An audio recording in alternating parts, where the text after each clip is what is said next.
Hey, hello to all. Very welcome to this space of Hecho por Nosotros and Animaná. We are so enthusiastic, excited of being all together in order to give another step into this system change. Buenas tardes a todos, muy bienvenidos.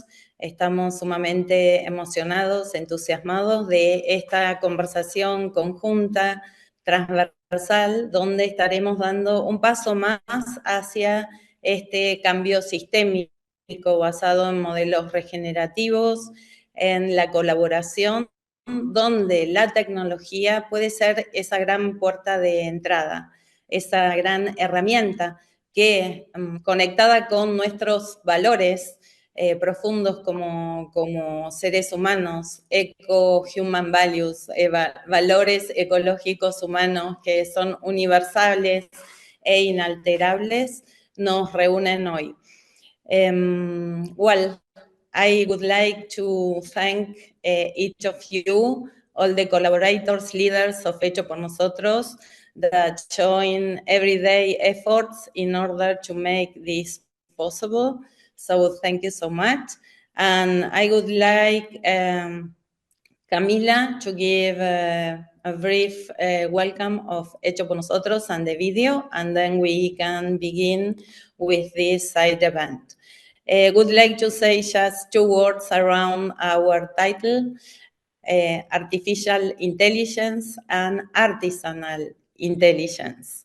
And these two concepts are so profound, so deep, because around artificial intelligence, we can bring all the tools of our system of nowadays, all the technological advances that we as society, as humanity, we found. And around artisanal intelligence is where we can embody local wisdom, local traditions, collaboration, what is really sustainability, and this interchange together can make a better world. So very welcome and thank you. All of you for attending. Good afternoon, everyone, and welcome to this side event hosted by Hecho por Nosotros and Animaná at the United Nations 63rd Commission for Social Development. I'm Camila Tettoni, your moderator for today, and I'm truly honored to be guiding this conversation on artificial intelligence and artisanal intelligence, synergizing for a sustainable living. Hecho por Nosotros and Animaná have long been at the forefront of fostering a more inclusive, ethical, and sustainable fashion industry. Through advocacy, research, and collaboration, they have worked to integrate regenerative business models, traditional knowledge, and technological innovation, always to promote a future where economic development and environmental responsibility go hand in hand. Today's discussion builds upon these values, highlighting the importance of co-creation between generations, cultures, and sectors as we navigate the opportunities and challenges of AI in the context of sustainability. As we explore these themes, we are privileged to hear from an incredible panel of experts who bring diverse perspectives on how we can bridge the gap between tradition and technology, ensuring that artificial intelligence enhances rather than erodes our connection to nature, craftsmanship, and social equity. Together, we will examine how education, ethical entrepreneurship, and digital transformation can catalyze systemic change. I am pleased to introduce our distinguished panelists, Adriana Marina, founder of Hecho por Nosotros and Animaná, Rebecca Ozewa, CEO of Yield Initiatives, Tarsila Rivera Zea, President of the Center for Indigenous Cultures of Peru, Nelly Garcia Lopez, Assistant Professor at Universidad de los Andes, Manaz Ajosmaili, Product Designer specializing in AI and ML, and Denise Copon, co-founder of Agro-Regenerations. Each of them will share their expertise and experiences, and we will engage in a discussion centered on today's key question. How can we reconcile the profound values of AI and nature, ensuring that artificial intelligence does not disconnect us from our humanity, but rather synergizes with artisanal intelligence through education to foster sustainable living? Following this conversation, as I said before, we will transition into interactive lab sessions where you will have the opportunity to engage directly with experts on crucial topics such as regenerative cotton production, youth-led sustainable fashion, blockchain for circular economies, fair trade, and the role of indigenous knowledge in shaping the industry's future. These discussions are designed to be collaborative and action-oriented, offering a space to exchange ideas and co-create solutions. As we move through today's event, I encourage you to think critically about how we can apply these insights in our work and communities. The challenges ahead are complex, but collective action and innovative thinking can drive real, lasting change. Thank you all again for being here, and let's begin. As I said before, there's a common question that will guide our discussion, so I will not interrupt each speaker while they talk, but it will be a conversation in which everyone is involved.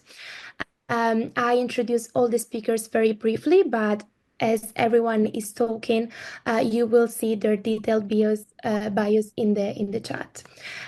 So the first person to talk will be Rebecca Osewa. Then, as I said before, someone like Tarsila Rivera Zea will talk in Spanish and we'll have a live translation.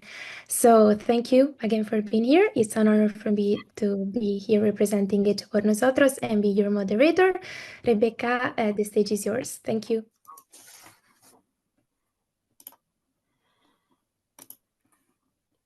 Okay. First of all, I want to say good evening all. Thank you for being here today. In this presentation, I'll be providing a summary about Yield Initiative, our work, our mission, our values, and I'll also be touching on the topic of AI and how that can be incorporated in cotton production.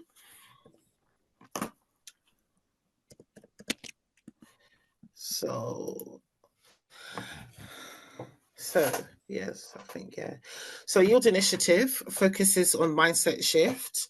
We are committed to reviving the cotton textile supply chain in Nigeria and improving the livelihoods of cotton farmers. Our vision begins with a T-shirt. We are also a big advocate for education, educating the farmers, making them equipped and ready for the market. So the world needs to be educated on the impact of cotton, fashion, and organic farming. So the three elements that we are advocating for and we practice within our organization is training, education, and exchange of knowledge. So here is a slide where I summarize what the vision behind the T-shirt with a sustainable story. So we believe that the world is ready for Nigerian-inspired fashion, and with an eye towards traditional batik designs, we will produce T-shirts with a sustainable story, and we will sell these T-shirts to individuals around the world who care about raising the living standards of cotton farm families in Nigeria.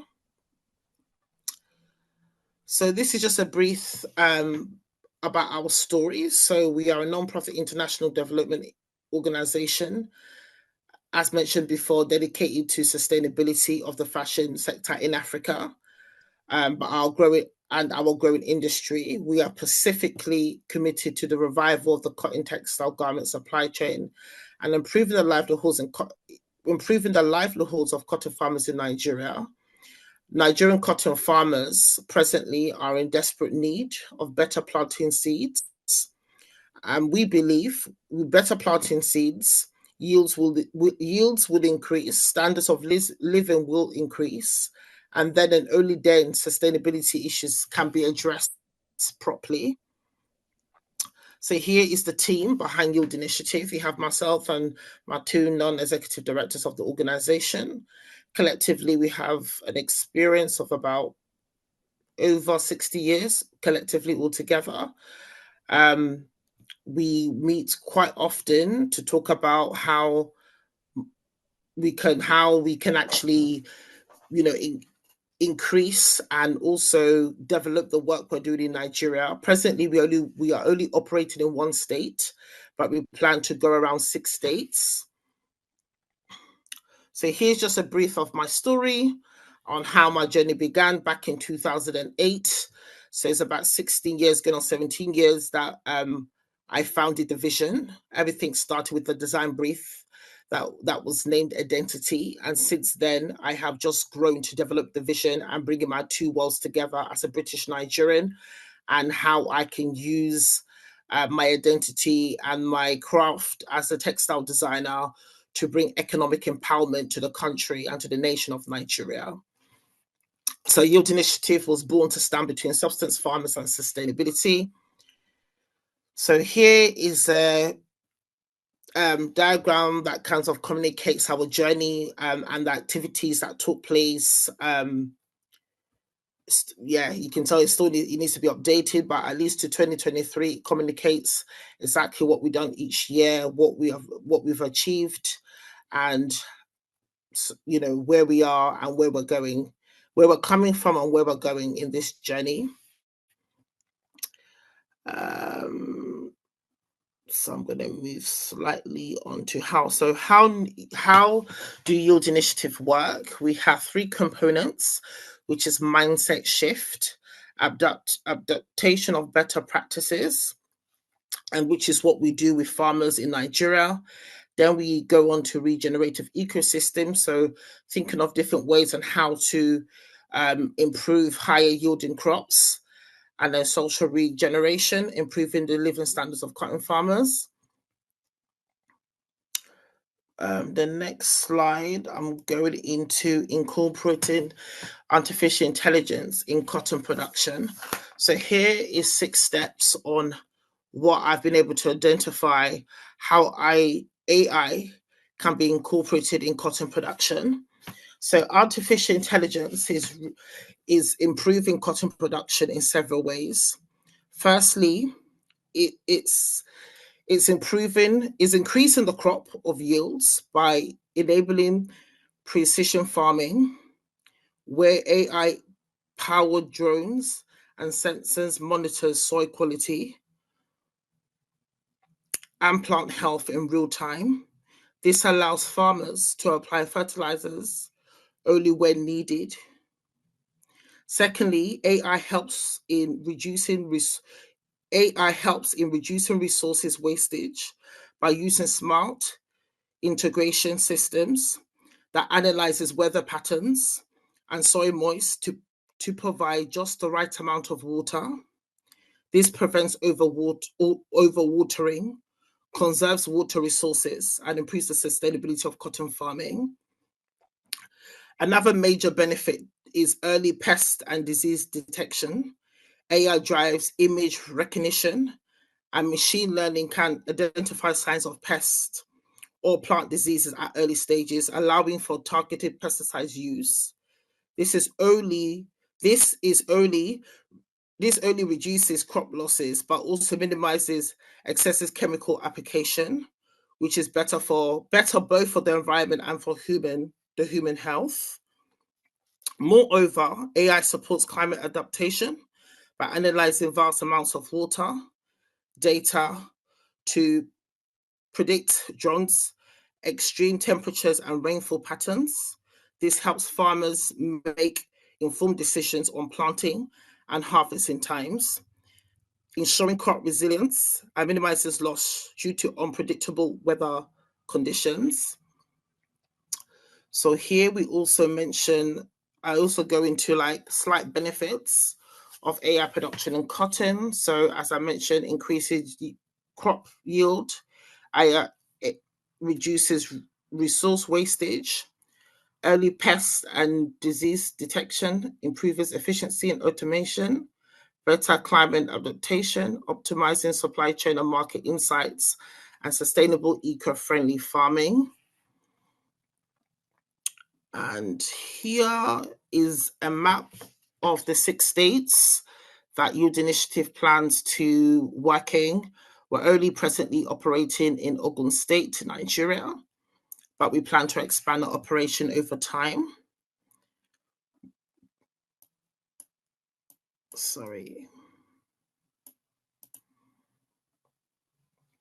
So we believe that the revival of the cotton textile supply chain in Nigeria can offer a solution to a more positive, sustainable future. This was also an industry that was once thriving in the 80s. The biggest industry, the largest industry after the government sector. It had about 180 factories across the country. It employed about 100,000 people yearly. And now, unfortunately, due to the weakness of the crop,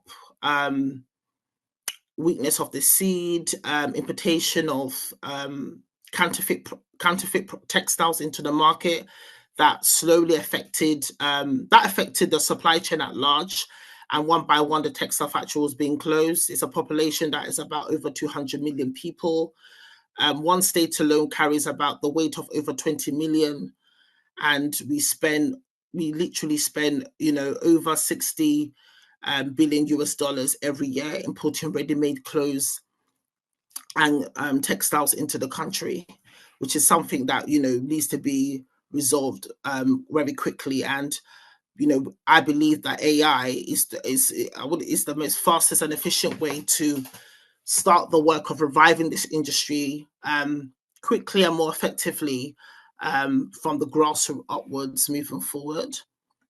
So here's just some of our values that we believe in as an organization, which is sustainability, transparency across all our stakeholders, substances and commitment.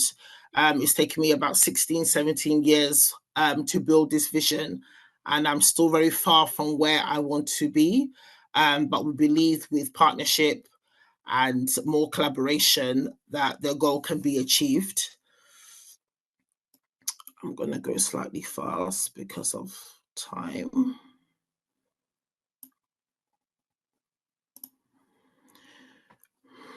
Sorry. So we believe in organic farming. That's what we practice. This slide communicates the benefits of organic farming, the impact of climate change on organic farming as well. That's one slide.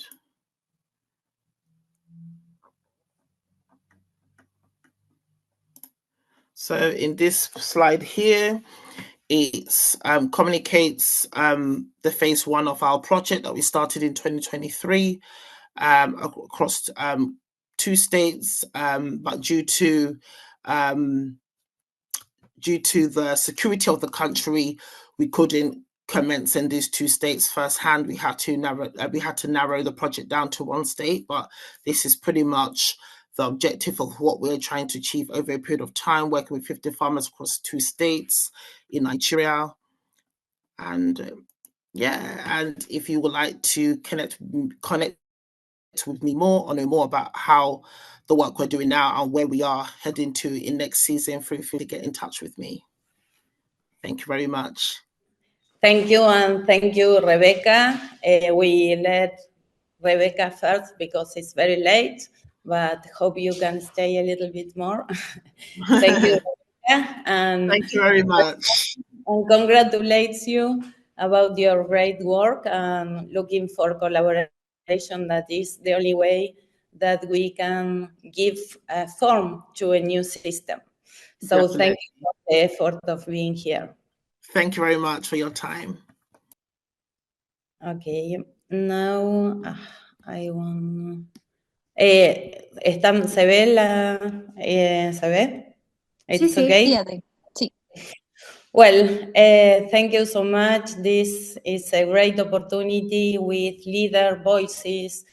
And the most important is this, how we embark in these systemic ways of co-creating, of learning, of creating the new ways of living, of learning every day, in the new way we consume and we produce. No? And I think if we can have this awareness and reality, how we are part of many of the problems, and the fashion industry is at the top, and all of us, we dress every day, so we are being the main actors of these enormous problems around the world. At Hecho por Nosotros and Animaná, we dive into this value chain and we embark in this vision of holistic models. I would like to share some of our way how, well, the presentation is in English, in Spanish, in order that helps the public in Spanish to read. La presentación está en español, así las personas que no hablan inglés pueden leerlas. Modelos regenerativos, ¿sí? Estas industrias creativas. How can we embrace and embark around regenerative models, and how we can go deep this creativity that we have inside to embark into collaboration and co-creation?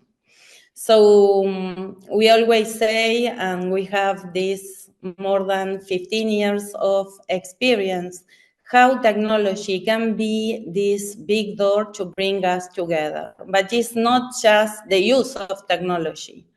We need to see what travels in this technology. When we connect with the community, it's so important that they feel, they notice that something important will be in that connection.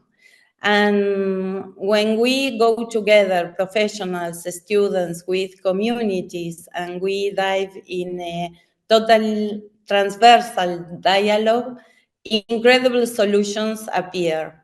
Solutions that the system we live nowadays do not hear.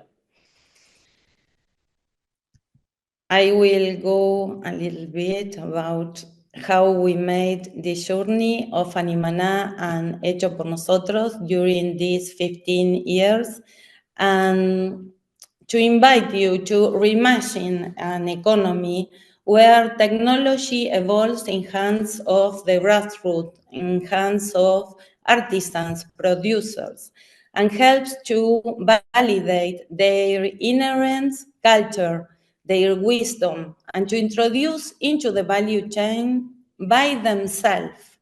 This may help to incentivize, inspire the world into circularity and sustainability. This is what every day at Animaná and Hecho por Nosotros do. And today we are honored so many teams and groups of Hecho por Nosotros leading different, putting focus in different aspects of this system, will be sharing their advances. I would like to come back to the fashion industry because, as I said, if there are things that we do every day, is that we eat and we dress.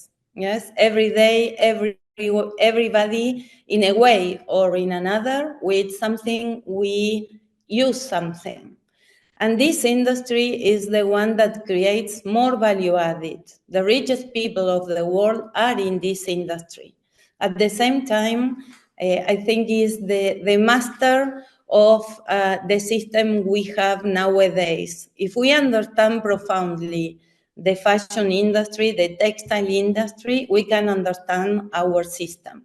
And this industry is one of the more polluted, is one that I think slavery is everywhere because it is in the area of production, at the workers of the fashion industry in all the value chain, and we as consumers. I think that we really, through propaganda and more, we are slaves of an industry without understanding and having consciousness about what we are supporting.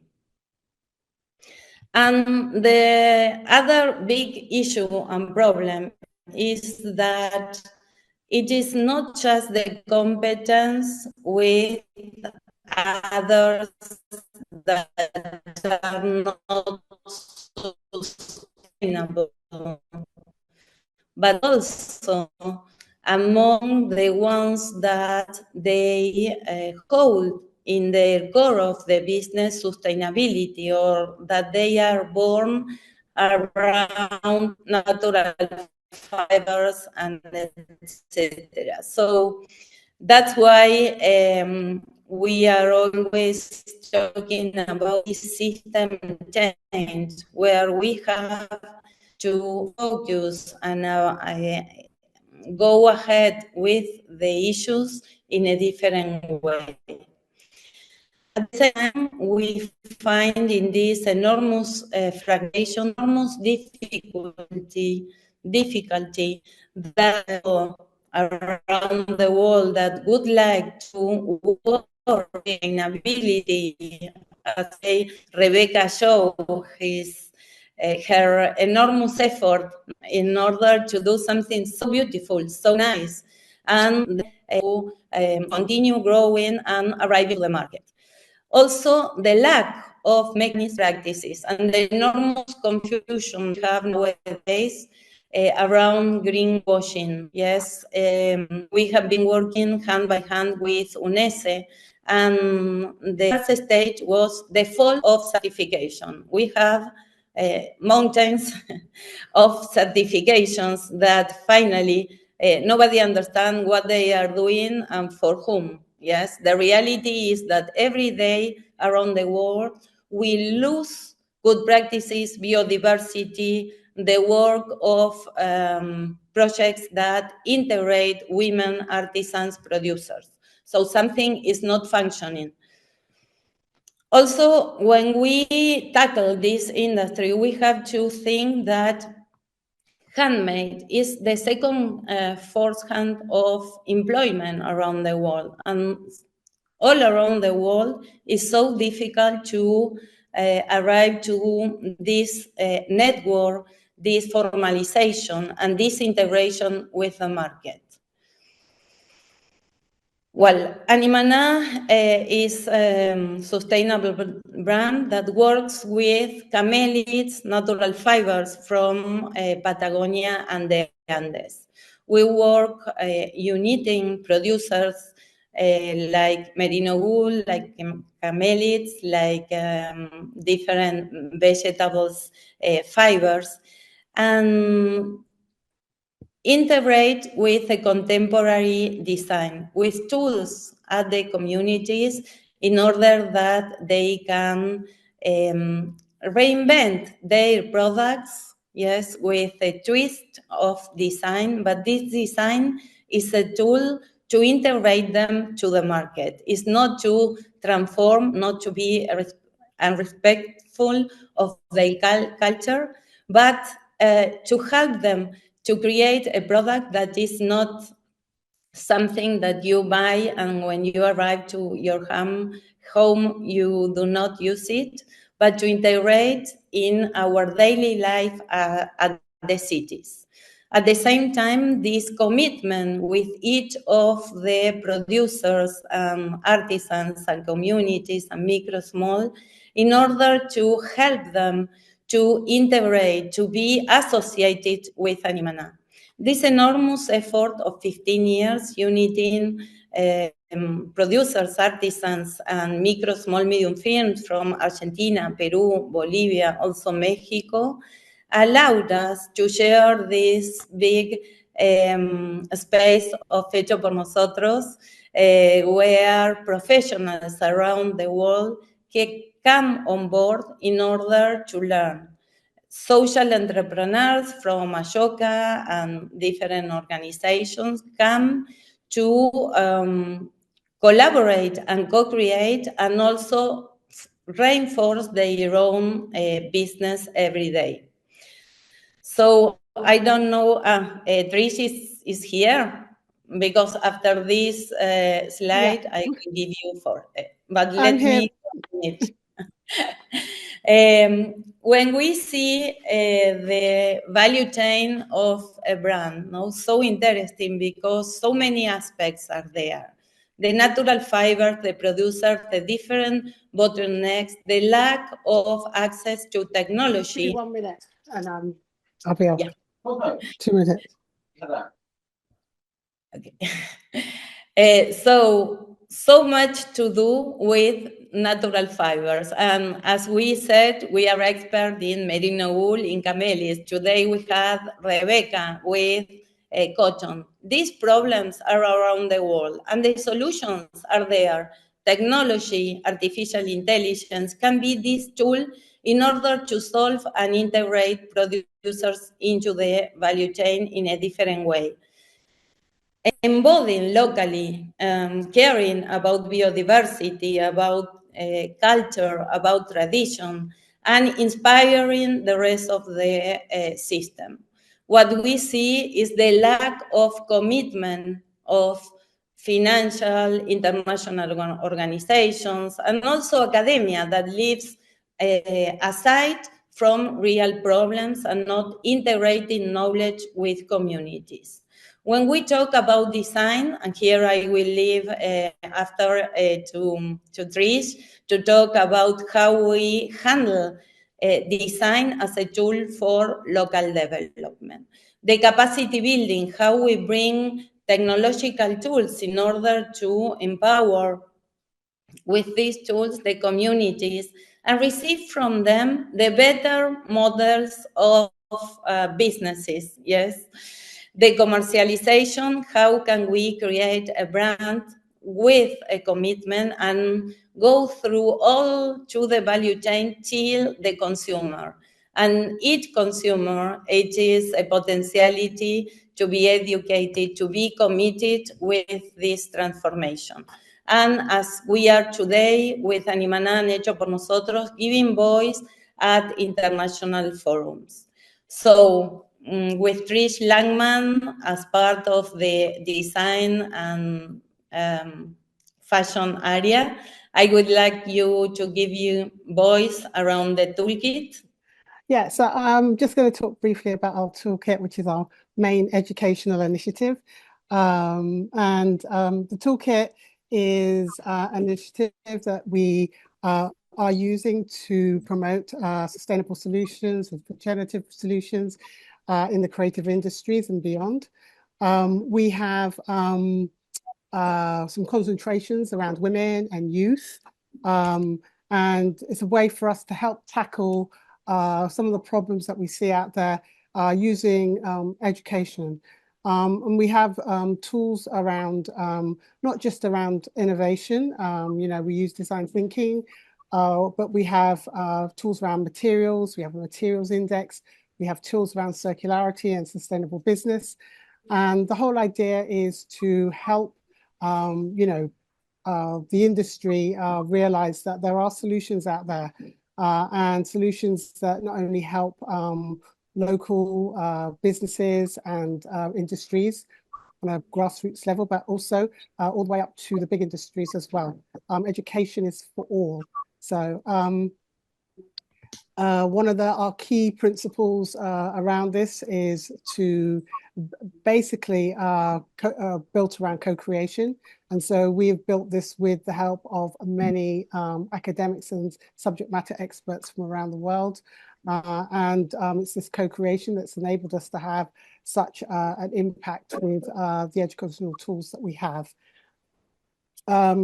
I don't want to keep it, I don't want to take up too much more time, but all I can say is basically that for us, education is the core of what we do, along with co-creation and collaboration, and it enables us to continue our capacity building on a grassroots level globally.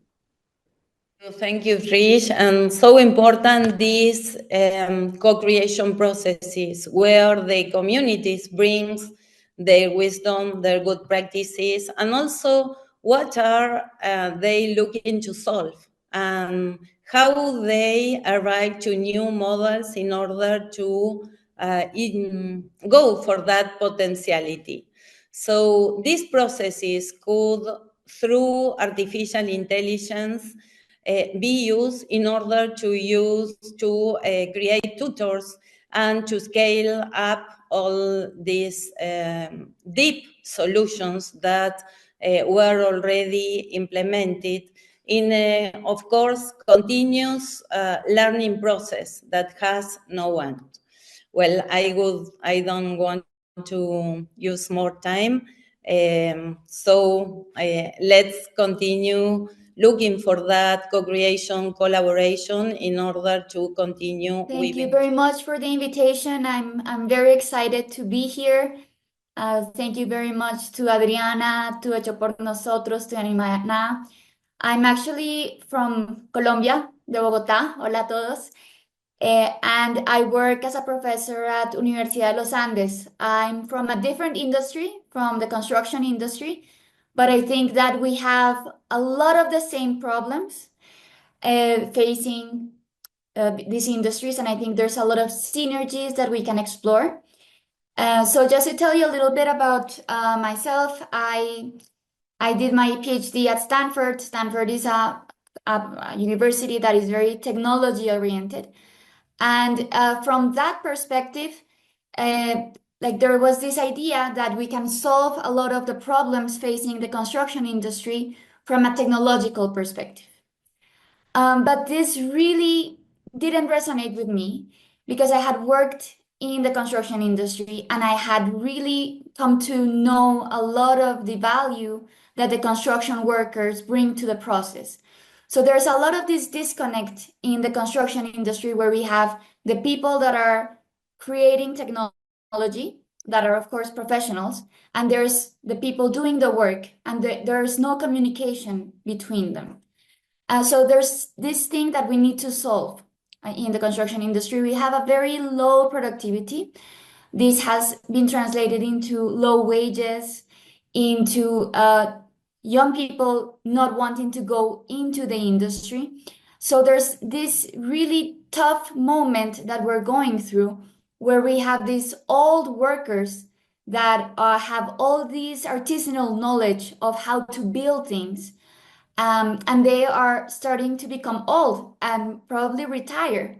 And then you have this younger generation that is not even interested in going into construction. So we have the potential of losing all this traditional knowledge that is really not documented anywhere. So at the same time, we also have a huge environmental impact. The construction industry accounts for about 40% of global CO2 emissions. So we really need to rethink how we build things. We have to do things in a different way. So this all opens up to this idea of being more sustainable. If we're more sustainable, probably more people will want to go into our industry, and we will also be better for the planet and for all of us humans inhabiting it. The problem right now is that the response of the industry has been to tackle the productivity problem from an industrialized perspective, trying to become more like manufacturing. And one of the problems there is that if we try to go into manufacturing, that will certainly make us lose a lot of the traditional building methods and all of the ancestral building methods that really cannot be mass built. So right now, if we look at the trends, it's more concrete, it's more steel, and less wood, less bamboo, less traditional buildings. So the idea that we have is, what if we don't move into industrialization in the traditional way, but we move into more of a smarter, more human industrialization of construction, because we need both worlds. So in Colombia, traditional builders have developed very traditional building methods that are very nature inspired, such as tapia pisada, bareque. We have a lot of traditional building methods. And at the university, Universidad de los Andes, one of our colleagues in the structural group has actually been studying how we can make these buildings more structurally sound so that they resist earthquakes. And it's really simple processes that can make traditional buildings earthquake resistant. And I think that that's really genius, because we need to be able to leverage these heritage techniques, make them safe, like make them technologically sound, and make them scalable and viable for the future. So that's the idea that we're trying to develop, and it's how we can merge these two worlds. And I think that having AI as an agent will be critical for the future. So the idea of this talk, I think, is really interested in trying to understand how we can merge those two worlds. And rather than replace artisanal knowledge, actually use AI so that we can capture that artisanal knowledge and at the same time help artisans become more productive. So it's not a choice between traditional and progress. We need to combine the best of these worlds. And I'm imagining a world where we have AI helping us scale up these traditional bio-inspired materials and methods, where we make them more durable, where we make them more accessible for modern construction, where we can also use AI to power apprenticeships. So we can get all these youth into construction, preserving this ancient knowledge, ancestral knowledge. We also need to teach older people how to use AI. Yeah. So that's a huge thing for us, where we have an aging workforce. It's how do we make it accessible for them so that they can leverage it and use it. And in the end, it's all about incorporating us into the circular economy. How can we leverage AI to minimize waste, use regenerative models, and really build respect for the people and humans, and nature, of course. So I think we have a choice to make. We can either use AI to erase the past or to really elevate it. We need to elevate it so that this ancestral knowledge is not lost, but rather it's incorporated into the modern world. So it's not about automation alone. It's about collaboration. It's between people, technology, and tradition. And I'm looking forward to hearing how we can build bridges between our industries and learn from each other. I think what you have done for the textile industry is amazing. And I think there's a lot of things that we can adapt and incorporate in construction. So thank you so much for having me here, and I'm looking forward to the conversation. Thank you, Nelly. And yes, finally, when I listen to you, the ultimate is how stupid is our system, no? How dumb, how far from real things and from people, from how we will not be facing the problems around the world. And so important to maintain alive spaces where older and silver with youth come together, yes, because also we have a generation that is quite trapped in the system because they have to go ahead with their life. So we have to ultimate the efforts in order to co-create, to inspire, because the problems are all the same in all the industries. The food industry is the same, yes. So thank you so much for inspiring us. And maybe you can share some few lines in Spanish at the chat, so some of algunas de las personas en español pueden leer tu hermoso trabajo. Gracias, Nelly. Gracias. Hello, Camila. Thank you very much. I'm not sure whether I'm audible on your side. Yes, we can hear you. Okay, good. Good morning, good afternoon, good evening to everyone joining the call from across the globe. My name is Dennis Kopon. I'm from Kenya. I am a co-founder to a Kenyan-based project called Agro Regenerations, and I'm really grateful for this opportunity to contribute to this critical and timely dialogue.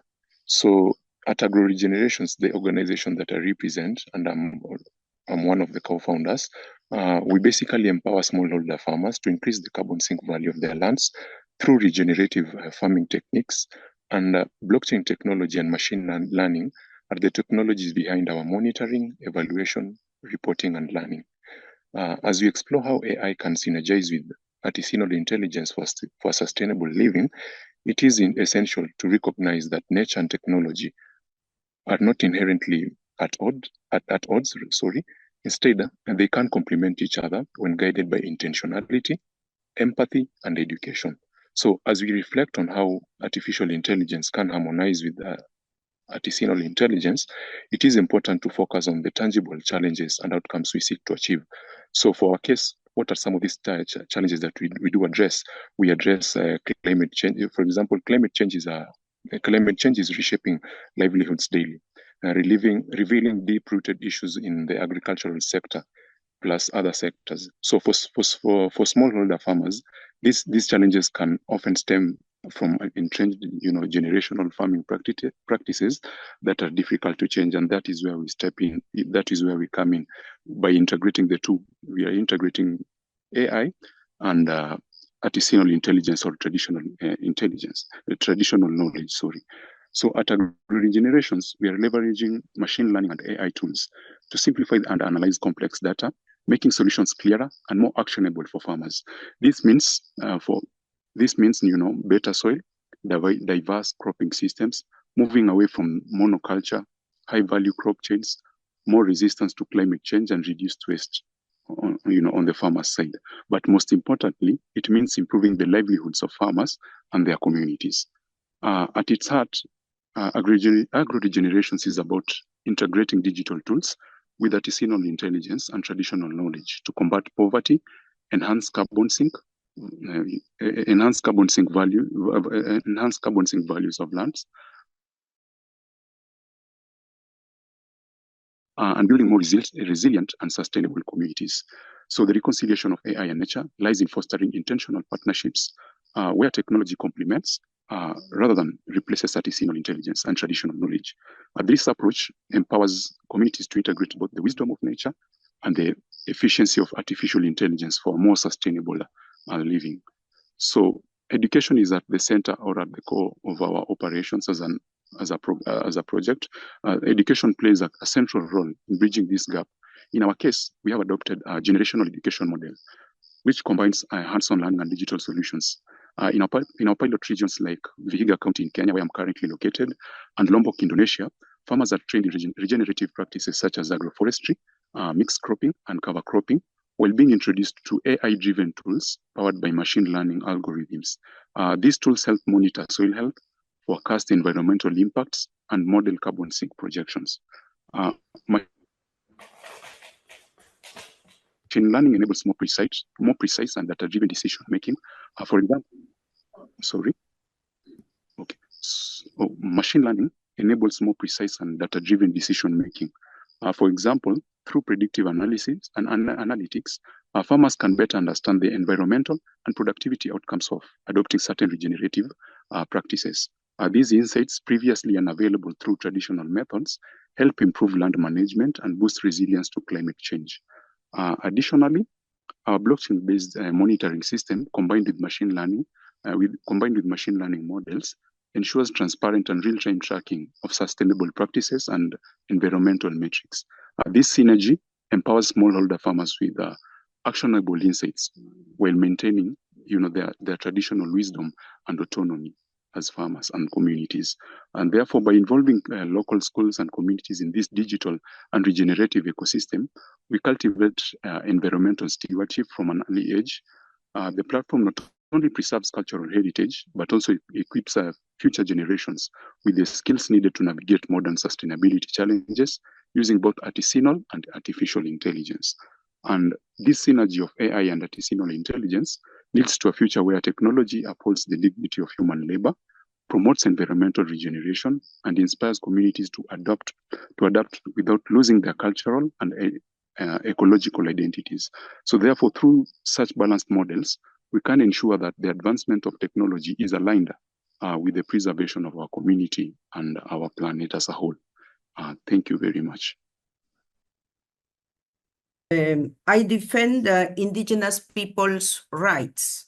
In this case, we see both sides. Why the artificial intelligence and artisanal intelligence.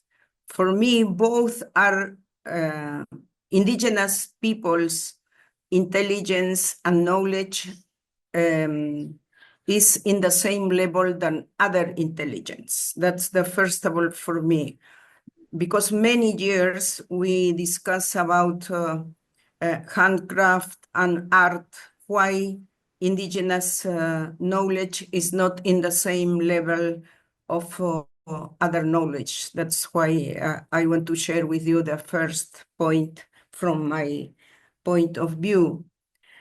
The other thing is the positive side of these advances of technology and information, no? But we think it's very important to have information. I am the continental coordinator of a network of indigenous women's organization from the Americas. We are the 3 Americas, with organization from grassroots to international and globally by FIMI. But in this case, we think it's necessary to see the both parts. In this occasion, I want to share with you that it's necessary to give all information to grassroots organizations and leaders, giving the possibilities of how we can use positively these new elements, and what and which and how we can advise about the negative aspect. Why? Because we are discussing about, for example, intellectual property of indigenous people's knowledge, how our intellectual property or our proper knowledge is respected by using this new technology. We are discussing, as you know, in WIPO during more than 20 years about the recognition of our rights related with iconos, iconographia, and all kind of expressions, no? Because if we see the necessity to relate the economic development using and empowering our traditional knowledge and our capability to create and to see the necessity to adapt to new necessities, is very important to have both sides. In this case, I listen with very how do you say, high attention to Dennis, because food sovereignty, what is the food sovereignty about the cotton? No, in many parts of indigenous communities, they are trying to preserve, for example, different kind of cottons. How we can say this is from this knowledge and technique belong to these people, because we will use that with commercial purpose, no? And in this case, we are discussing about the sharing benefits, how we can obtain or use this new technology to, first of all, to preserve our rights, our knowledge, and to be recognized and respected with this knowledge using this new technology. For us, is the first challenge. The second is how new generation of indigenous young people, the youth, who are coming from communities but finishing only the secondary school, and with no job, no opportunities to have a occupation with dignity, no? How they can access to this kind of information and to be part of the solution in the community. not only going outside of the community, but inside, how they can use this to register the indigenous knowledge, technologies, and resources, and use in better way, in good way, for the solutions of many problems in the community. With the impact, for example, by climate change, we are losing the biodiversity, the midwives are losing the biodiversity plans for health. How we can use this with new generation and the capability to be useful in the community, not only from outside. Because as you know, in the university, never teach that our knowledge is interesting, is important, and must be a solution for many problems in the community and outside. That's why my first words are thank you very much for the opportunity to listen you and to learn. My responsibility is to share with the leadership of my organizations and to say we need to put this in the agenda, not only only because somebody invite us, how we can use these new instruments and opportunities to be better and to do better and to facilitate our actions. We always are thinking that all people are dying, and with them our knowledge are going out, and what happened with new generation, because the system of education in our region don't give the opportunity to have the bridge between formal school or public school and ancestors or people's or all people with this kind of knowledge. And we, for example, are trying to introduce in the formal school the process of the production of maize or corn as part of our civilization. And I was thinking how we can use the artificial intelligence to do fast, to attract to the new generation, to say that is very important for a solution for about the malnutrition, and anemia, and all kind of problems in the community in rural area, and in new generation the unemployment in the popular area where they are now very high population of new indigenous generation, because in the communities we don't have opportunities, no? That's my first impressions, and thank you very much. Thank you, Tarsila. It's an honor to count with your presence and your voice. A pity that you are leaving, because we are hosting a very beautiful conversation after as well. But want to share with you that is so important to go together, to collaborate, because when many times in my experience I began working with an artisan, a master of weaving, and finally after some years I finished just with the children, no, the ones that were small. And through these processes and co-creation and integration with students, professionals, the youth, local youth, they embrace their culture, their potentiality, because the opportunities they have are there, are not outside. And our opportunities as global are there, are not in our system that is diving into a disaster, or is killing us every day. Yes, our brain is full of microplastic, of propaganda, of being all anxious, depression, lack of interest in life, with all the potentiality and creativity.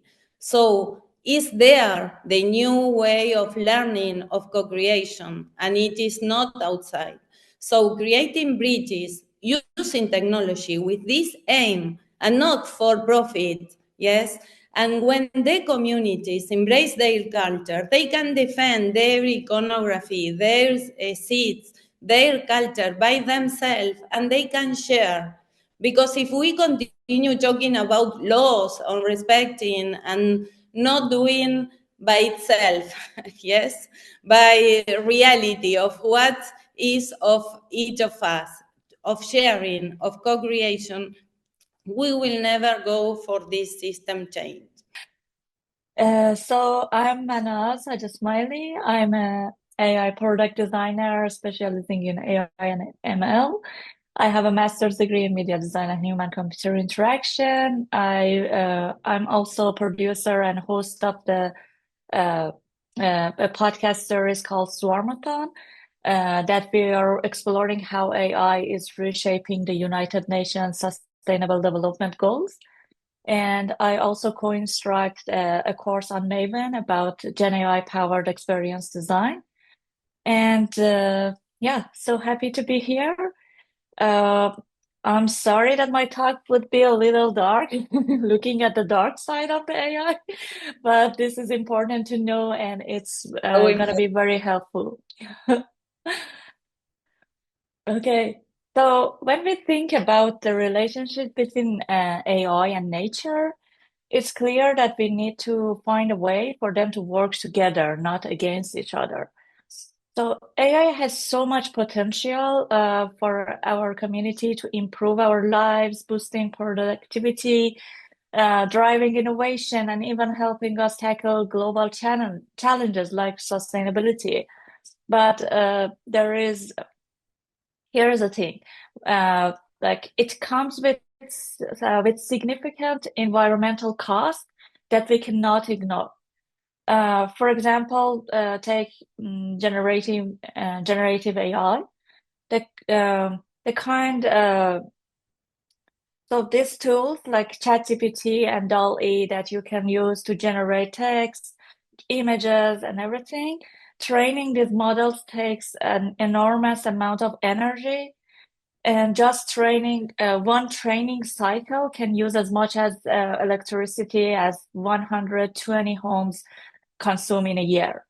And it doesn't stop there. Every time we ask ChatGPT a question, every update to make these models better, it all uses power, often 5 times more than a simple web search.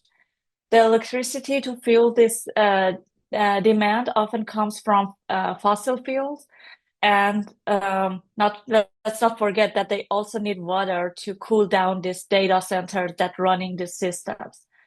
So for every kilowatt hour of energy, about 2 liters of water are consumed. And that does not a number, it's a real strain on ecosystems and communities. And but here's where we can have this, we can have an opportunity. AI doesn't have to be at odds with sustainability. It can actually be part of the solution. Imagine AI being used to optimize energy usage in cities, reduce waste in manufacturing, or accelerate the transition to renewable energy. These are the kind of applications that show AI can work in harmony with nature. So to get there, I think education is a key. And we need to teach the next generation of AI developers and designers to think critically about the environmental aspects of of their work, and to prioritize sustainability. It's not just about building cool tech, and it's about building tech that serves humanity and our planet. And so this is the responsibility for all of us as users of this technology, and we can also play a role.